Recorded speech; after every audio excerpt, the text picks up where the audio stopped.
que Taiwan é muito mais poderoso que a Ucrânia, mas muito mais poderoso. Taiwan é preparado para uma guerra, né? Hoje, Taiwan, por exemplo, conseguiria atacar todos os pontos do território chinês. Uma certa fraqueza dos chineses. Porque se você ameaça e não cumpre, é pior do que nem ameaçar, entendeu? Deixou bem claro que uma das suas propostas para o seu próximo governo é a reunificação da China. E o que ele chama de reunificação da China? É colocar Taiwan de novo dentro dos seus domínios.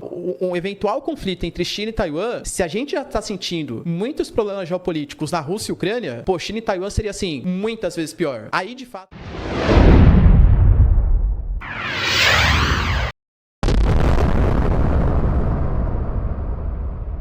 Inscreva-se no canal, dê um like, compartilhe e clique no sininho. Numa guerra mundial aí, como que é? Como que vocês analisam isso? Desse conflito lá que tá entre Rússia e Ucrânia, isso aí descambar para uma guerra mais mundial mesmo, vamos dizer. Eu acredito que sim, Sakane, mas uma guerra mundial não necessariamente feita de maneira bélica entre as... Se for na periferia, não nos países mais importantes, então você pega, por exemplo, sei lá, entre Vietnã e, por exemplo, China, ou então entre Filipinas e China. Não que a China seja periférica, mas não está envolvendo dois países, Estados Unidos e China, por exemplo. Aí pode vir para as vias de fato. Mas assim, China e Estados Unidos fazer uma guerra entre eles, eu sempre desconfio, não sei se é uma inocência, uma pureza, ou um idealismo, uma utopia, mas eu sempre desconfio que não vai acontecer justamente pelo medo do revide. Pô, querendo ou não, entrar numa guerra hoje, Estados Unidos e China, vai resolver como isso? Os Estados Unidos hoje, qualquer tipo de retaliação que faz contra os chineses, é sempre no aspecto econômico, no aspecto político, sanções.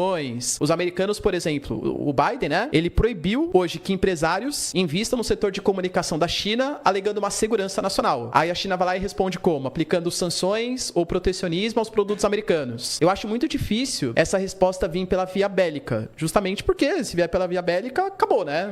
Na prática é isso. Entendi. Eu acho que o que pode mudar isso, nem a guerra Rússia e Ucrânia. Eu duvido que se escale para uma coisa mais nuclear. Eu acho que o que pode alterar isso é uma eventual invasão da China em Taiwan. Porque tem isso também, né? Enquanto tá tendo aquele negócio ali da Rússia e da China, ali do outro lado tá esse papo aí da China com Taiwan, né? Exato. E tem uma outra região muito tensa também ali, que é o Mar da China Meridional. Não sei se já conhece a região.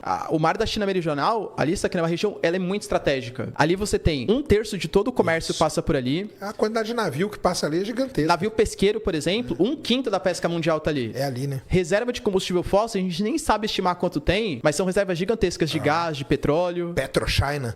E ali é o quê? Essa região é a região que entraria nessa guerra aí, né? De Taiwan com a China. Sim. Ficaria um negócio ali que não ia passar navio nenhum, né? Ia dar um bloqueio comercial, basicamente, uma coisa assim. Sim, e os americanos, por isso que eles estão... Por exemplo, só no ano passado, a gente teve a construção de 3 ou 4 bases militares nas Filipinas, que é o país que mais rivaliza hoje com os chineses. Hoje, a China também, né? A China é complicada. Os caras fazem ilhas artificiais em cima de recifes e corais, bem próximo das Filipinas, falam, não, esse mar da China Meridional, ele é todo meu. Navio filipino, por exemplo, que vai pescar em uma região que a China acha que é dela, os navios chineses tacam água, assim, mangueira de água, assim, pra ficar expulsando, impede de passar. Não, aqui você não pode pescar. Sendo que, em tese, pô, você pega 200 milhas náuticas do litoral, deveria ser área de exploração econômica do país. Entendi. Mas os chineses não deixam. Porque aí eles põem uma ilha deles ali, aí amplia essas 200 milhas, né? Fala, agora isso aqui é meu. Aí emenda numa outra ilha, vai ampliando, né? Exato. Cara, posso falar uma besteira gigante aí que você me corrige. Pra mim, a sorte de tudo isso, que eu acho, é a seguinte. Eu não sei se tem, você me responde. Não existem grupos terroristas envolvidos. Que é tipo país que a gente tá falando. Porque se é com países onde tem esses grupos terroristas, igual ali no Oriente Médio e tal, os caras derrubavam esse avião dessa mulher aí em 2 minutos, cara. Ou não? A China tem? Não tem, né? Grupo terrorista assim na China não tem, né? Ou existem? Você tem os grupos de mercenários, né? Sim. Tanto dos Estados Unidos, da Rússia, da China. Tá. De fato, eles... Mas não chega a ser um negócio, um terrorismo tão organizado como é lá o Estado Islâmico, aquelas coisas todas, né?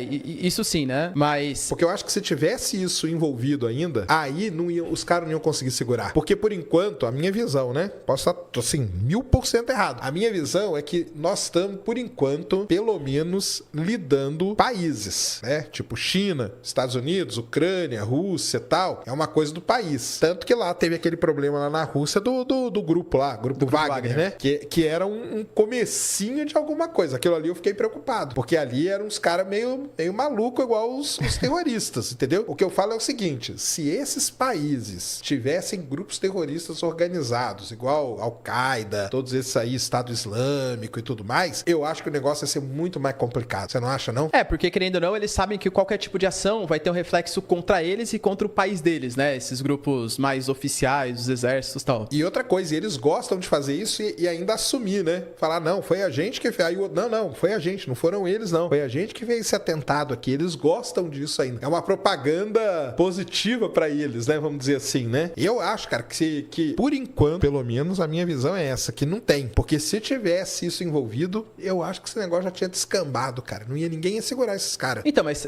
porque nem você falou, o grupo Wagner, por exemplo, era mais ou menos essa ideia. Então... Mas aí o Putin foi lá e derrubou o avião do cara, né?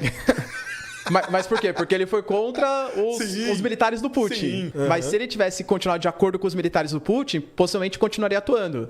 Assim como os americanos também têm seus grupos de mercenários, claro. Assim como os chineses também têm, né?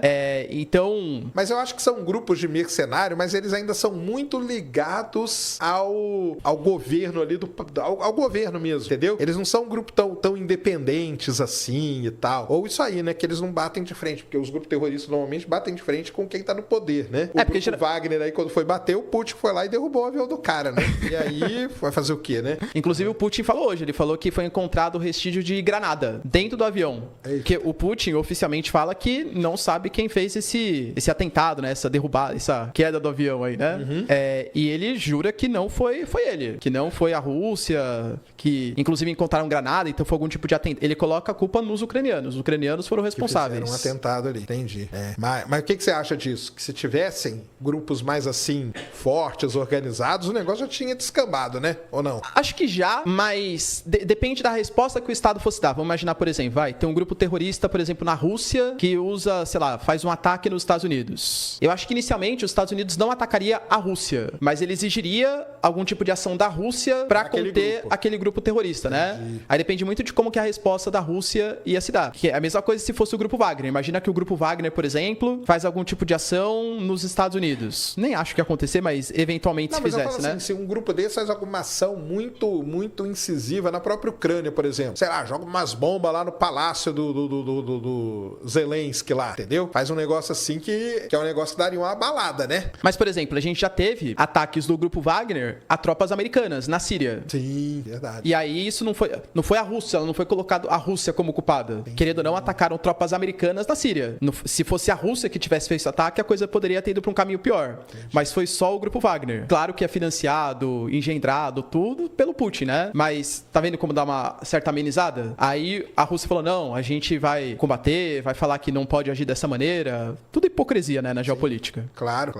O negócio não é fácil, não. Então tem isso ainda, né, cara? Ainda tem essa tensão aí de Taiwan com a China. É essa aí, de Taiwan com a China. Que pé que tá? Por enquanto, né? Taiwan, tem que deixar bem claro que Taiwan é muito mais poderoso que a Ucrânia, mas muito mais poderoso. Taiwan, pelo menos desde a década de 70, tem um acordo militar com os Estados Unidos de fornecimento. Hoje você pega caças F-16 extremamente modernos, tem em Taiwan, sistema de defesa aérea. Taiwan é preparado para uma guerra, né? Hoje Taiwan, por exemplo, conseguiria atacar todos os pontos do território chinês. Caramba. Fora que um ataque a Taiwan, ele é mais problemático, ele é um ataque anfíbio, não é um ataque terrestre fronteiriço, né? Então a tática de guerra é muito mais difícil. Tem que ser pelo mar, Pelo mar, né? Exatamente. Não tem outro jeito. Tudo... com avião, não? Avião também. Não, com caças também, né? Mas querendo ou não, existe uma distância, né? Existe um fator geográfico que é uma distância que dá mais tempo para você conseguir se proteger. E fora que existe uma obrigatoriedade de defesa com os Estados Unidos, coisa que a Ucrânia não tem. A Ucrânia não faz parte da OTAN. A Ucrânia, antes da guerra, era visto como um país isolado, extremamente corrupto, que tem ali do leste europeu que ninguém liga. Hoje, a OTAN, os Estados Unidos, liga tanto para a Ucrânia, muito mais para tentar conter o avanço dos russos do que propriamente porque pra se preocupa com o Zelensky, essas coisas, né? Tá sendo usado ali, né? A Ucrânia tá sendo usada pelo Ocidente. Mas aí em Taiwan então é ligada com os Estados Unidos. Sim. É isso, né? Agora, e no caso de coisa de uma... Porque ali, por exemplo, a China deve ter muita ogiva nuclear também. A gente não sabe quantas, ou dá pra saber quantas, nessas buscas. Então, eles têm um número oficial deles, né? Entendi. Mas eles alegam que eles vão chegar até 2035 igualar o número de ogivas dos Estados Unidos e da Rússia. Os caras estão investindo pesado, tanto no soft power quanto no hard power. Então, mas aí você dá uma guerra China e Taiwan. Eles não disparam uns negócios, não, porque aí tem Estados Unidos, né? Aí tem o medo do outro lá disparar, né? Exato. Ano passado, a Nancy Pelosi, que era presidente da Câmara, fez a visita em Taiwan. Porque a situação dos Estados Unidos com Taiwan é meio complicada, é meio complexa. Por quê? Se você perguntar, se os Estados Unidos, por exemplo, oficialmente, eles não reconhecem Taiwan como um país. Eles reconhecem a República Popular da China como país. E Taiwan seria o quê? É um território que pertence à China. Entendi. Segundo eles. Uma ilha.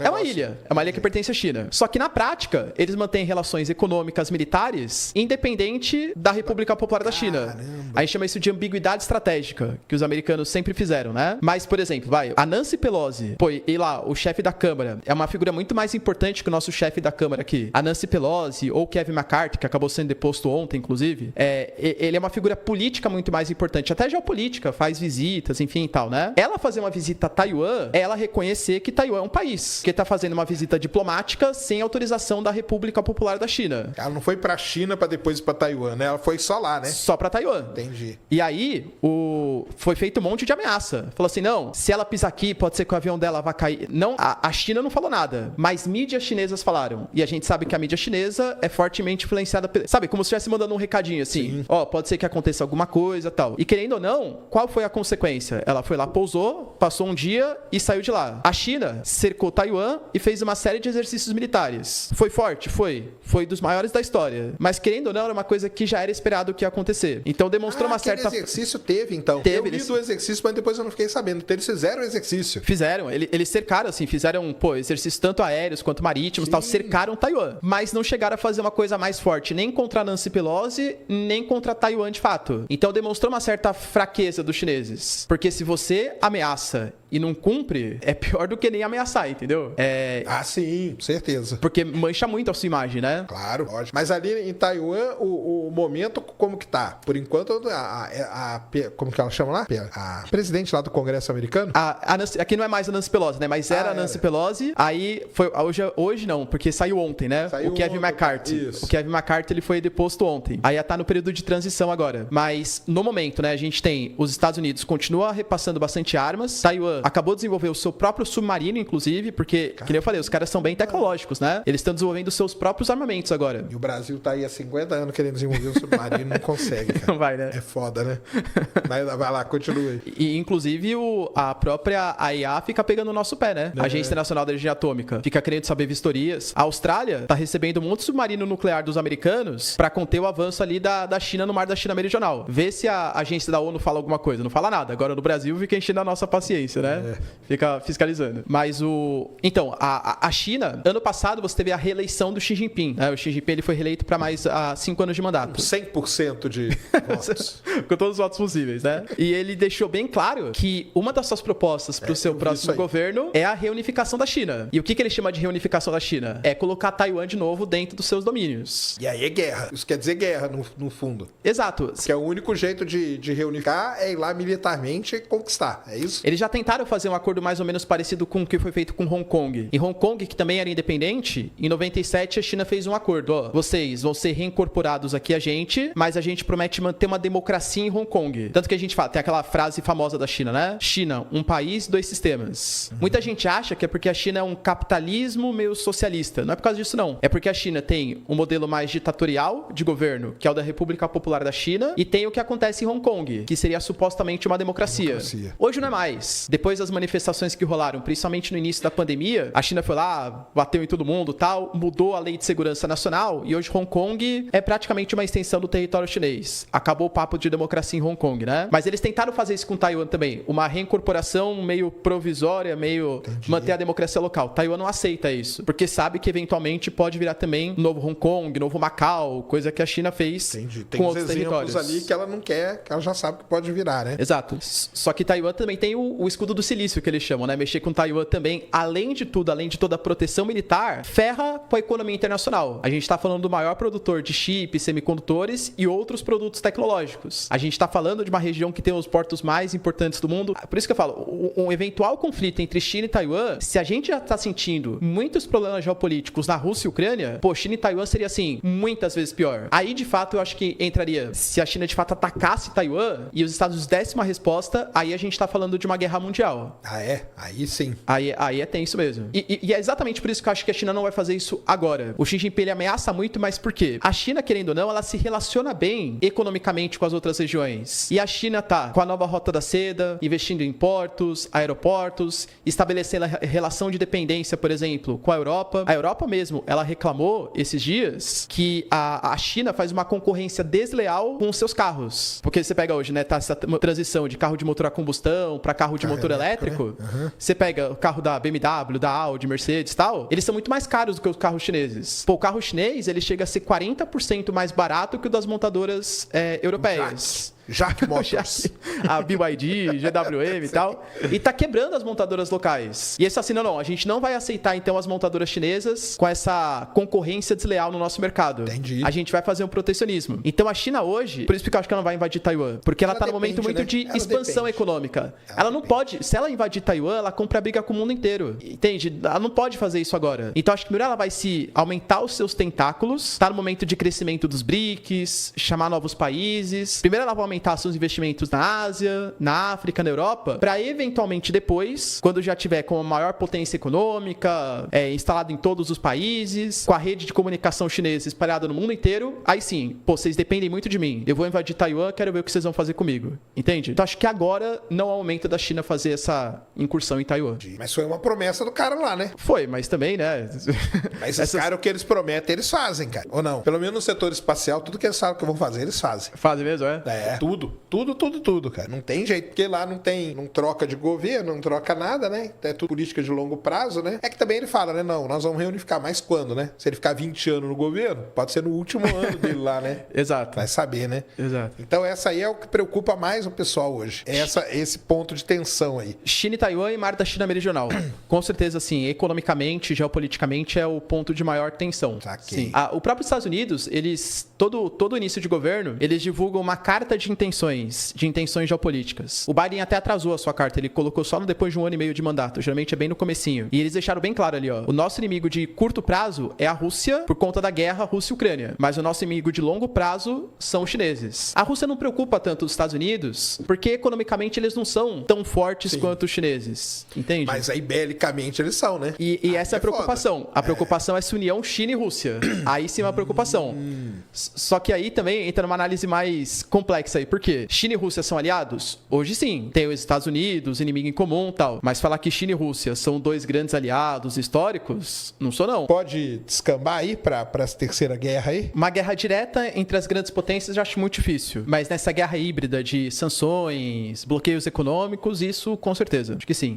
Guerras em países periféricos pode, militarmente falando. Entre as grandes potências acho difícil, excetuando nesse caráter mais híbrido, de sanções, punições. Mas militarmente, que nem eu falei, pode ser uma utopia minha, um idealismo, mas acho muito difícil os Estados Unidos atacar a China ou a Rússia atacar os Estados Unidos pelo medo do revide. E uma coisa, essas coisas podem estar ligadas de alguma forma, eu digo assim, ali, China com Taiwan e a guerra da Ucrânia com a Rússia. Por exemplo, pode acontecer algum movimento em um desses lugares que dispare uma coisa muito maior em outro? Como que é isso? Tem esse problema ou não? Creio que sim. A China ela olha com bastante atenção a resposta que o Ocidente vai dar à questão ucraniana. Por quê? Porque se a resposta que o Ocidente der para a Ucrânia for uma resposta frágil, isso indica que uma eventual incursão em Taiwan também poderia dar uma resposta menor, entende? Entendi. Por mais que, assim, Taiwan, que eu falei, tem uma obrigatoriedade de defesa militar com os Estados Unidos, coisa que a Ucrânia não tinha, se o Ocidente demonstrar fragilidade, isso pode mobilizar, fortalecer com que os chineses também façam um avanço mais significativo em Taiwan. Que é aquele lance, né? Embora a gente analise não, né? A gente veja duas coisas distintas, elas podem ter uma ligação que uma coisa pode disparar a outra, né? Sim. E aí pode acontecer um negócio desse, né? Porque a gente tá falando, por exemplo, da atuação da OTAN. E a OTAN, ela atua... Em tudo, né? Em tudo. Hoje a China, por exemplo, ela fala que os Estados Unidos está aumentando a sua OTAN asiática. Porque, recentemente, tanto a Coreia do Sul quanto o Japão, eles foram convidados para Camp David, que é como se fosse uma colônia de férias ali, né, dos Estados Unidos, para fazer uma reunião em que eles se comprometeram a fazer um processo de desnuclearização da Coreia do Norte expandir e conter o avanço da China. Ou seja, os Estados Unidos, ele tá aproveitando esse momento de tensão para fechar acordo com a Austrália, fechar acordo com as Filipinas, com a Coreia do Sul, com o Japão. Então é tudo meio que conectado, né?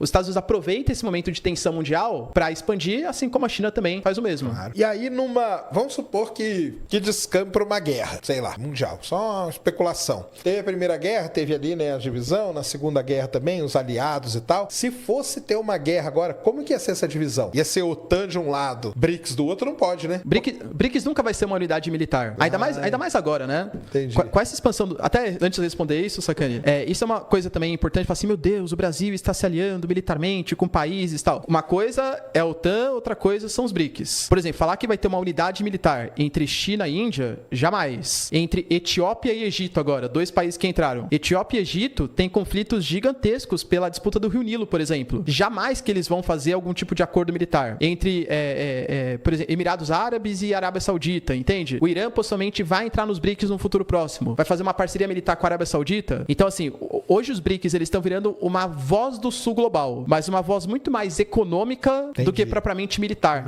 Não acho que vá descambar para esse lado militar, não. Seria isso. Mas um lado seria a OTAN, né? Se tivesse uma guerra assim, um grupo seria a OTAN. Com algumas dissidências. A Hungria, por exemplo, a Hungria tá meio mais pro lado pró-Rússia ali. A Turquia é um país dúbio também. A Turquia, ao mesmo tempo que agrada a Ucrânia, negocia com o Putin. O Erdogan chama o Putin de grande amigo, por exemplo. Entende? Sim. Mas vamos colocar uma unidade da OTAN e a outra unidade, a gente poderia colocar Rússia, China, alguns países da Ásia Central, Coreia do Norte, Irã, Síria. E aí Índia, por exemplo, isso aí, a gente não sabe para que lado que ia pender.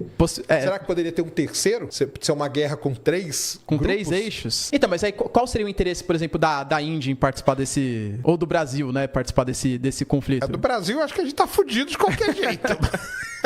Mas a Índia, ela não tem essa movimento. Por exemplo, Índia, um grupo ali, Índia, Arábia Saudita, entendeu? Seria um negócio, né? Ou não? Então, mas ó... Você acha que a Arábia Saudita ia pender pro lado dos americanos? Se esse acordo for firmado agora, talvez sim, né? Talvez sim. Mas tinha que ter algum evento disparador do conflito. Então acho que depende muito do evento que vai disparar esse conflito. Tá. Porque são países que não têm uma posição muito bem definida. Então depende do que disparar, eles podem pender mais para um lado ou mais pro outro. Porque nunca teve uma guerra com 3, né? Eixos assim grandes, né? As guerras sempre foram 2, né? Guerras grandes. Guerra civil sim, né? Guerra civil já tiveram com vários eixos. Mas guerra com 2 é difícil, né? Difícil, porque geralmente você tem 2 lados que pensam diferente e que vão lutar por um propósito. Difícil imaginar um propósito que tenha 3 pensamentos diferentes lutando por o mesmo... Porque pode ter um pensamento meio assim, meio neutro, porém com interesse, né? Tipo a Índia. A Índia, você diria que ela é um neutro? Sim. Militarmente falando, se for contra a China, a Índia não é neutro. Mas se for numa eventual guerra, por exemplo, com a Ucrânia, a Índia não se posiciona. A Índia, por exemplo, não aplicou sanções contra a Rússia, mas também negocia com o G7. É meio estilo Brasil, assim, também. Então, mas aí você vê assim, por exemplo, tá a Índia ali. Os caras começam uma guerra ali. Esses caras vão ficar meio enfraquecidos porque guerra enfraquece um país de todo jeito. A Índia pega, opa, olha aqui uma brecha pra gente começar a crescer, pra gente expandir pra cá, pra lá. Será que não tem esse... Então, mas acho que eles poderiam, de fato, crescer, mas não guerreando com outros países, não invadindo. Eu falo aproveitando a fraqueza. Entendi. Tipo, entendeu? Um terceiro eixo que não vai se envolver militarmente. Que não se envolve, fica ali só aqui, deixa os caras lá. Agora enfraqueceu aqui, então vamos pra cá, vamos pra lá, e aí começa a tomar conta e surge um terceiro grupo ali. Não, perfeito. Acho que é o que a Índia, a Arábia Saudita, Brasil, por exemplo, enfim, né? E eu tentar fazer. Vamos dizer, Índia e Arábia Saudita, meio que eles não se envolvem muito. Será que não é por isso também? Tipo, vamos ver o que vai acontecer. Vamos ficar aqui quieto na nossa, entendeu? Acho que o que... Né? É uma atuação mais pragmática, né? Pensar mais nos meus interesses pra qualquer lado que eu puder me aliar mais. Mas o caso da China, a China no começo parecia que ela ia se envolver diretamente. E depois ela meio que deu uma afastada, né? Então, oficialmente eles sempre falaram que eles não iam se envolver. A gente não vai repassar armas. É que assim, a gente não vai sancionar também. E, inclusive nem vai punir a Rússia. A China, diferente do Brasil, não puniu a invasão da Rússia. Se absteve na votação, né? Mas se envolver diretamente, desde o começo eles anunciaram que eles não iam se envolver. Que não iam se envolver. É porque, sei lá, dava a impressão que eles iam entrar como aliados ali da Rússia e tal, mas acabou que não, né? Sabe por quê? Também eles não são besta também, né? Exatamente. Vamos envolver naqueles caras, deixa eles lá, né? O que os Estados Unidos mais quer é motivo para sancionar e bloquear os chineses. Repassar equipamentos militares para a Rússia seria pedir para isso acontecer, entende? Então, até existem hipóteses, né, que por debaixo dos panos os chineses estão mandando equipamentos, mas nada foi de fato comprovado. Ah, eu acho que é por isso que eu li isso aí, que eles estavam mandando coisa para lá de algum jeito, mas não foi comprovado. Mas então. é tudo especulação dos Estados Unidos, né? Comprovado mesmo não foi. Entendi. Porque se ficasse, poderia gerar algum tipo de retaliação por parte do Ocidente. Ok. O cenário geopolítico hoje, ele é muito mais complicado do que era. Gostou do conteúdo? Então, não perca mais nada. Inscreva-se no nosso canal para receber atualizações regulares. Deixe seu like se achou este vídeo útil e compartilhe com seus amigos para que eles também possam se beneficiar. Além disso, não se esqueça de ativar o sininho de notificações para ficar por dentro de tudo o que estamos preparando para você. Sua interação é fundamental para o crescimento do nosso canal. Muito obrigado por assistir e fazer parte da nossa comunidade.